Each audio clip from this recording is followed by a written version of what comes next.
में हम जानेंगे कि कैसे इंसानों का दिमाग जानवरों से अलग है। इमेजिन करिए कि आपकी मुलाकात कभी पुराने टाइम के लोगों से हो जाए। मैं उस टाइम के लोगों की बात कर रहा हूं जिनकी लाइफ का केवल एक ही मोटिव हुआ करता था, सर्वाइवल। ना तो वो कपड़े पहनते थे, ना ही गाने सुनने में दिलचस्पी ही रखते थे। वो बस शिकार करने जाते थे और लौटकर कभी पका हुआ और कभी कभी कच्चा मांस भी खा जाते थे। इमेजिन करिए कि ये लोग आपकी इस एडवांस टेक्नोलॉजी वाली दुनिया में आ जाते हैं। भले ही आप इन्हें कितना भी नहला दें या इनके बाल अच्छे से सलून में कटवाने ले जाएं, आप में और इनमें तब भी बहुत ज्यादा फर्क बना रहेगा। आप दोनों के पास कॉमन टॉपिक पर बात करने के लिए चीजें भी नहीं होंगी, क्योंकि उस टाइम के लोग बिल्कुल चूहे और खरगोश की तरह बस जिंदा रहने के बारे में ही सोचते थे। लेकिन हम मतलब इस टाइम के लोग बहुत सारी चीजों को वैल्यू देते हैं। इस एपिसोड में हम सीखेंगे कि क्रिएटिव थिंकिंग इवॉल्व कैसे हुई और कैसे इंसानों का दिमाग जानवरों से अलग है।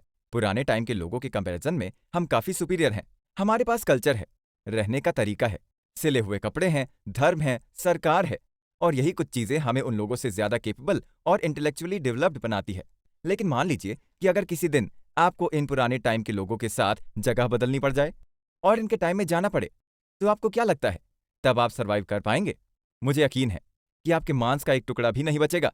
आप किसी और का शिकार नहीं करेंगे, बल्कि कोई जानवर आप ही का शिकार करके ले जाएगा। इस टाइम के लोग मतलब हम सब ने अपनी लाइफ इतनी इजी और सेफ बना ली है कि उस टाइम में हमारा सर्वाइव करना बेहद मुश्किल है। हमारे पास उस टाइम में सर्वाइव करने के लिए कोई स्किल्स नहीं बची हैं। यहाँ तक कि हमें तो किसी छुपे हुए लेपर्ड को स्पॉट करना भी नहीं आता। इतने सालों की क्रिएटिव थिंकिंग ने हमें टेक्नोलॉजी में आगे बढ़ाया और इसी टेक्नोलॉजी ने हमको अपने एंसेस्टर्स से अलग कर दिया। हमारा हर एक आइडिया हमें अपने पास्ट से दूर और फ्यूचर की तरफ ले जा रहा है। पहले हमने पत्थर से टूल्स बनाए, टाइम के साथ हमने अपनी फिजिकल कैपेबिलिटीज बढ़ाई और टेक्नोलॉजिकल डेवलपमेंट होने से हमारी मेंटल कैपेबिलिटीज बढ़ी। हमने अपने आसपास की दुनिया को ऐसे ढाल लिया जिससे हमें ज्यादा तकलीफ ना पहुंचे, और जो दुनिया हमने बनाई है वो हमें भी एक शेप दे रही है। पिछले कई सालों में हमें कई सारे चेंजेस देखने को मिले हैं, जैसे कि लास्ट 75 ईयर्स के कंपैरिजन में हम 1.5% लंबे और 15% भारी हो गए हैं। ये काफी बड़े और सीरियस चेंजेस हैं, पर इनसे भी सीरियस चेंज हमारे दिमाग में हो रहा है। टेक्नोलॉजी डेवलप होने के साथ साथ हमारा दिमाग श्रिंक होता जा रहा है। इसका एक कारण ये है कि जिन स्किल्स के लिए हमारा दिमाग डेवलप्ड था, उनकी अब हमें जरूरत ही नहीं पड़ रही है। अगर जानवरों का एग्जाम्पल लें, तो क्या आपको पता है कि एक डोमेस्टिक या पेट एनिमल का ब्रेन वाइल्ड एनिमल से काफी अलग होता है? ऐसा इसलिए क्योंकि एक पेट एनिमल को इतनी सेफ और लविंग कंडीशन में रखा जाता है कि वो कभी भी किसी फाइट में जीत नहीं सकता। बात करें इंसान और जानवर के दिमाग की, तो आपने गौर किया होगा कि जानवर का बच्चा पैदा होते ही चलने लग जाता है, लेकिन एक इंसान का बच्चा काफी अंडर डेवलप्ड पैदा होता है। पर यही वजह है कि इंसान जानवर से अलग होता है। अगर एक इंसान गोरिल्ला की फिजिकल मैच्योरिटी के बराबर मैच्योरिटी लेकर पैदा होगा, तो उसे 20 महीने तक पेट में ही रहना पड़ेगा, और जब वो बच्चा आखिर में बाहर आने के लिए तैयार हो जाएगा, तब उसका सिर इतना बड़ा हो जाएगा कि वो बर्थ कैनल से बाहर ही नहीं आ पाएगा। और यही कारण है कि इंसान का बच्चा अंडर डेवलप्ड पैदा होता है। लेकिन यही कारण हमें होशियार बनाता है, क्योंकि हम बाहर आकर असली दुनिया में पलते बढ़ते हैं। हमारा दिमाग जानवर के कंपैरिजन में अलग तरीके से डेवलप होता है। हमारा बचपन, जिसमें हम अधिकतर टाइम खेलने में ही स्पेंड करते हैं, वो हमारे दिमाग को डेवलप करने में हेल्प करता है। या आप ये कह सकते हैं कि एक इन्वेंटिव इंसान के पीछे खेल कूद का बहुत बड़ा सपोर्ट है।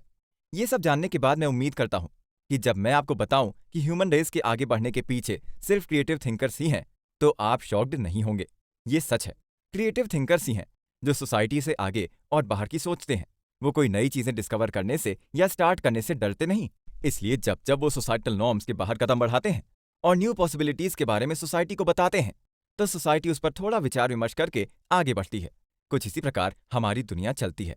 जब लोग खत लिखा करते थे, तो उन्हें जरा भी अंदाजा नहीं था कि व्हाट्सएप के जरिए 1 सेकंड से भी कम समय में हमारा मैसेज किसी और को मिल जाएगा। लेकिन कुछ क्रिएटिव थिंकर्स के कारण ऐसा पॉसिबल हुआ। क्रिएटिव थिंकिंग ही हमें बाकी जानवरों से अलग भी करती है। पर क्या आपने कभी सोचा है कि क्रिएटिव थॉट का फाउंडेशन क्या है? क्यूरियोसिटी। क्यूरियोसिटी ही क्रिएटिव थिंकिंग को जन्म देती है।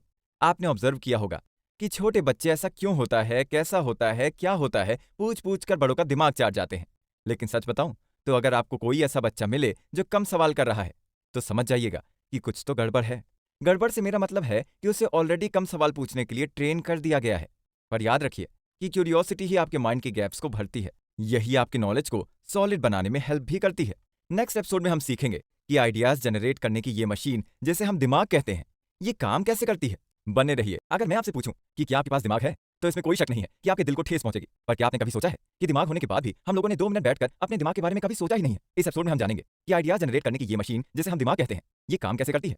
जब हम अपनी क्रिएटिविटी एक्सप्रेस करते हैं तब हमारे ब्रेन का कौन सा हिस्सा एक्टिव रहता है, ये जानने के लिए आइए इस एक्सपेरिमेंट पर गौर करते हैं। चार्ल्स लिन नाम के एक प्रोफेसर ने एक एक्सपेरिमेंट कंडक्ट किया था, जिसमें उन्होंने एक जैज प्लेयर का एमआरआई स्कैन किया। इन्होंने पहले स्कैन में इस म्यूजिशियन को एमआरआई के अंदर ही एक कीबोर्ड देकर वो गाना बजाने को बोला जो उसे आता था, और फिर दूसरे स्कैन में वो गाना जो उसने कभी भी नहीं बजाया था। स्कैन में पाया गया कि जब म्यूजिशियन नई ट्यून बजाता है तब उसके प्रीफ्रंटल कॉर्टेक्स का एक हिस्सा काम करना बंद कर देता है। प्रीफ्रंटल कॉर्टेक्स दिमाग का वो हिस्सा है जो हमें कॉन्शियस टास्क पूरे करने में हेल्प करता है। इस एरिया का डीएक्टिवेट हो जाना मतलब हमारे अंदर की नेगेटिव आवाज जो हमें बोलती है कि तुम नहीं कर सकते को बंद कर देना। प्रीफ्रंटल कॉर्टेक्स ही है जो हमें सोसाइटल नॉर्म्स और मॉरल वैल्यूज की बाउंड्रीज के अंदर रखता है। ये एरिया हमारे एनवायरमेंट के हिसाब से ग्रो करता है। अनफॉर्चुनेटली यही कारण है कि ये एरिया हमारी क्रिएटिविटी में ब्लॉकेज बन के बैठा हुआ है। ब्रेन पर एक्सपेरिमेंट्स करने के लिए अभी तक हमारे पास केवल 2 ही टेक्नोलॉजीज अवेलेबल हैं। पहला एमआरआई स्कैनर जो ब्रेन में ऑक्सीजन और ब्लड फ्लो के थ्रू ब्रेन एक्टिविटीज डिटेक्ट करता है, और दूसरा ईईजी जो केमिकल्स और इलेक्ट्रिक सिग्नल्स के थ्रू ब्रेन एक्टिविटीज डिटेक्ट करता है। वैसे अभी तक हमें बहुत प्रिसाइज रिजल्ट्स नहीं मिले हैं, क्योंकि ऐसा तभी होगा जब कोई अपनी खोपड़ी के अंदर डिवाइस डलवाने को तैयार हो। कुछ लोगों के हिसाब से क्रिएटिव लोग राइट माइंडेड लोग होते हैं और नॉन क्रिएटिव लेफ्ट माइंडेड। पर क्या ये सही है? जी नहीं। चलिए आपके दिमाग में बैठे सबसे बड़े मिथ को बस्ट करें। लेफ्ट और राइट ब्रेन वाली थ्योरी के हिसाब से हमारे ब्रेन का लेफ्ट साइड डिटेल्स पर फोकस करता है और राइट साइड शेप्स और लुक्स पर। लेकिन जब एमआरआई और ईईजी की रिपोर्ट्स आई तब क्लियर हो गया था कि आइडिया जनरेट करने के लिए ब्रेन के दोनों साइड्स एक्टिव रहते हैं, बल्कि ब्रेन नेटवर्किंग के बेसिस पर काम करता है। हमारी नीड्स के हिसाब से ब्रेन अलग अलग पाथवेज बदलकर डिफरेंट फंक्शनल एरियाज को कनेक्ट करता है। जैसे ही जैज प्लेयर ने अनसुना म्यूजिक बजाना चालू किया, दिमाग के कुछ पार्ट्स ऑन हो गए और कुछ ऑफ। इस एक्सपेरिमेंट के दौरान ब्रेन के कुछ नेटवर्क्स अटेंशन से जुड़े हुए थे, लेकिन क्रिएटिव थिंकिंग के लिए जो मेन नेटवर्क था वो था रिलैक्स्ड। हमें लगता है कि ब्रेन सबसे ज्यादा एक्टिव तभी होता है जब हम किसी चीज पर कॉन्सेंट्रेट कर रहे हों, लेकिन ऐसा नहीं है। 1970 में एक साइकोलॉजिस्ट ने ऑब्जर्व किया कि जब हम रिलैक्स कर रहे होते हैं तब हमारे प्रीफ्रंटल कॉर्टेक्स में ब्लड फ्लो ज्यादा होता है, यानी हमारा प्रीफ्रंटल कॉर्टेक्स ज्यादा एक्टिव होता है। माइंड के इस स्टेट को डिफॉल्ट मोड नेटवर्क का नाम दिया गया है। इस स्टेट में दिमाग बिल्कुल भी फोकस्ड नहीं होता है, बल्कि हमारे पास एक्सपीरियंसेस के बेसिस पर हमारा फ्यूचर इमेजिन कर रहा होता है। इस स्टेट को हम कॉमनली डे ड्रीमिंग भी कहते हैं। डे ड्रीमिंग के दौरान ही हम क्रिएटिव थिंकिंग करते हैं और व्हाट इफ सिचुएशंस को इमेजिन करते हुए नए आइडियाज डेवलप करते हैं। पर आजकल की टेक्नोलॉजी की दुनिया में क्रिएटिव थिंकिंग करना कोई आसान बात नहीं है। क्या आपको याद है कि बचपन में हमें कैसे सबके फोन नंबर्स लाइन से याद रहते थे? पर अगर अब कोई हमसे हमारे पेरेंट्स का भी नंबर पूछ ले तो हम तुरंत फोन खोलकर देखने लगते हैं। यहाँ तक कि अब हमें कोई 2+2 करने को बोले तब भी हम फोन में कैलकुलेटर खोल लेते हैं। टेक्नोलॉजी कितनी भी अच्छी और यूजफुल साबित हो रही हो, ये हमारे ब्रेन को काफी वीक बना रही है।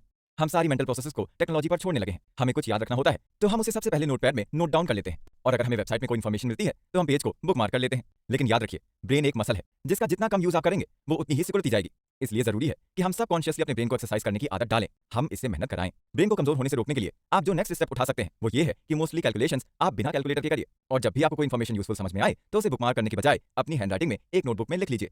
चाहे तो आप ड्रॉ भी कर सकते हैं, इससे आपका ब्रेन और अच्छे तरीके से याद रख सकेगा। अपने ब्रेन का ध्यान रखें और इसे आलसी ना होने दें, क्योंकि जब कंप्यूटर हमसे स्मार्ट हो जाएगा तब हमें उतनी शर्म नहीं आएगी जितनी तब आएगी जब हमें ये रियलाइज होगा कि हम अपने बनाए हुए कंप्यूटर से डंब हो चुके हैं। नेक्स्ट एपिसोड में हम सीखेंगे कि ग्रुप में डिफरेंट लोगों की वैल्यू क्या होती है। ऑफिसेज और स्कूल्स में आपने अक्सर ऑब्जर्व किया होगा कि हर ग्रुप में कोई ना कोई ऐसा इंसान होता है जो ग्रुप में थोड़ा अलग होता है। वो इन्वॉल्व होता है पर पूरे तरीके से नहीं, और कुछ लोग ऐसे लोगों का आधा अधूरा इन्वॉल्वमेंट देखकर खुश नहीं रहते। वो चाहते हैं कि ये लोग जो ग्रुप में सबसे अलग होते हैं ये भी इनके जैसे ही बन जाएं। इस एपिसोड में मैं आपको बताऊंगा कि ग्रुप में डिफरेंट लोगों की वैल्यू क्या होती है, और अगर आपको लगता है कि ग्रुप में ये डिफरेंट इंसान आप हैं तो आपके लिए ये एपिसोड बहुत ही जरूरी है। और अगर आप कोई प्रोजेक्ट मैनेजर हैं जिसकी टीम में कुछ ब्रिलियंट लोग हैं पर आपको समझ नहीं आ रहा कि ऐसे लोगों की ब्रिलियंस का टीम के लिए यूज करना कैसे है, तो ये एपिसोड भी आपके लिए है।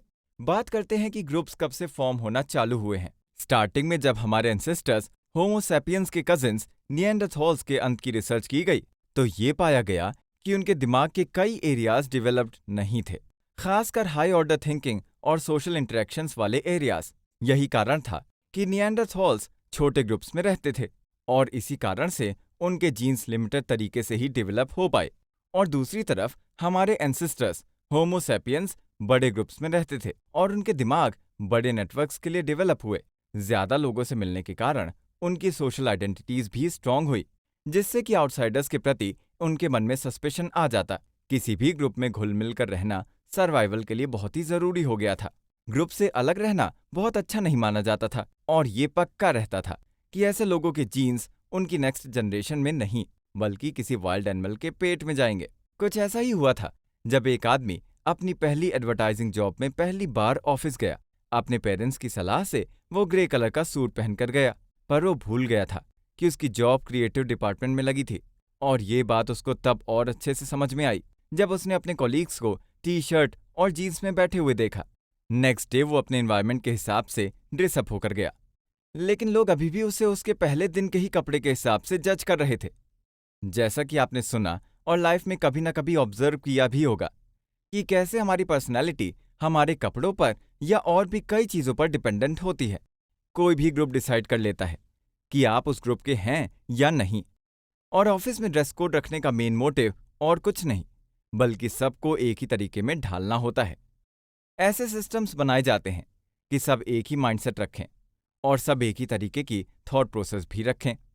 और यही कारण है कि ग्रुप थिंकिंग के दौरान अधिकतर लोग फेमिलियर की तरफ अट्रैक्ट होते हैं, लेकिन फेमिलियर कभी भी काम नहीं आता। आप ऐसे लोगों से तो जरूर ही मिले होंगे जिनके काम करने का ढंग कुछ अलग होगा। हम इन्हें अक्सर आउटसाइडर्स की नज़र से देखते हैं, क्योंकि या तो इनके कपड़े हमसे नहीं मिलते या तो इनके थॉट प्रोसेस। ये लोग हर एक चीज को कॉन्ट्रडिक्ट करते हैं, बहुत सवाल करते हैं, ये ऐसा क्यों और वो वैसा क्यों। हम अक्सर इनके डिफरेंट एटीट्यूड से इरिटेट हो जाते हैं, लेकिन यही लोग हैं जो किसी भी ग्रुप में बहुत वैल्यू ऐड कर सकते हैं। ये लोग क्रिएटिव लोगों की कैटेगरी में आते हैं।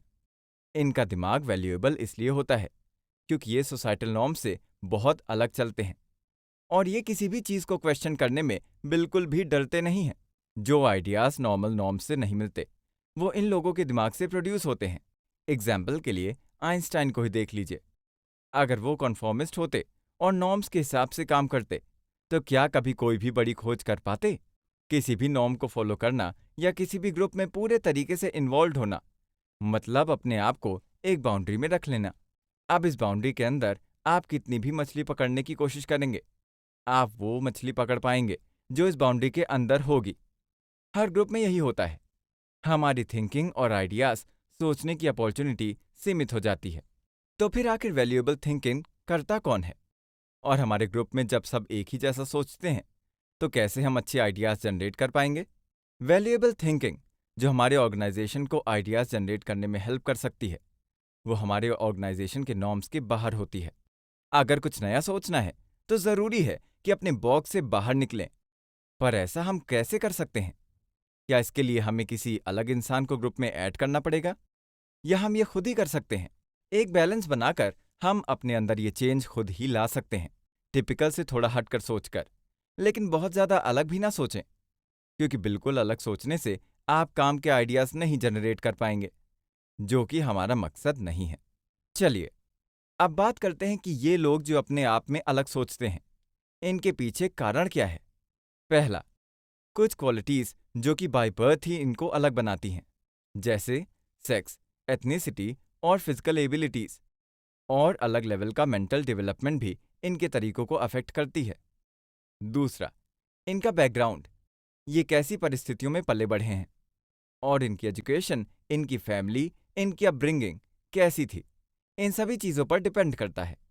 तीसरा, ये लोग कैसे ट्रॉमास से गुजर चुके हैं, कुछ इवेंट्स जो इन्हें अलग बना चुके हैं और इनके बिहेवियर को इम्पैक्ट कर चुके हैं। चौथा, बीमारियां, कुछ लोगों का नजरिया किसी बीमारी के कारण एकाएक पूरी तरीके से पलट जाता है और ये इनके सोचने के तरीके को इम्पैक्ट करती है। ये कुछ चीजें हैं जो हम सबको एक दूसरे से अलग बनाती हैं, लेकिन हम इन डिफरेंसेस को सेलिब्रेट करने की जगह इन्हें क्रिटिसाइज करते हैं। अगर हम एक दूसरे का असली पोटेंशियल समझ जाएंगे, तो हम अच्छे आइडियाज जनरेट भी कर सकेंगे। चलिए बात करते हैं कि अगर हम क्रिएटिव नहीं हैं, तो ये अलग होने की क्वालिटीज डेवलप कैसे करें। मैं आपको इसके लिए 4 तरीके बताऊंगा। पहला, कॉन्ट्रेरियनिज्म।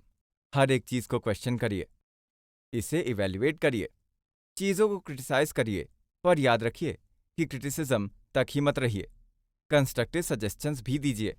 दूसरा, ड्रीमीनेस। अपनी इमेजिनेशन का पूरा इस्तेमाल करिए। तीसरा, ऑल्टर्ड स्टेट्स। मेडिटेशन और एक्सरसाइज का यूज करके आप अपने ब्रेन को एक नए तरीके से ऑपरेट कर सकते हैं। चौथा, प्ले। अपने सारे अजम्पशंस और नॉर्म्स को भूलकर फिर से सोचना चालू करें। इन 4 तरीकों को अगर आप कंस्ट्रक्टिव तरीके से यूज करेंगे, तो आप कई नए आइडियाज जनरेट कर सकते हैं। नेक्स्ट एपिसोड में हम सीखेंगे कि कैसे अपने आप को मोटिवेटेड रखें। बने रहिए।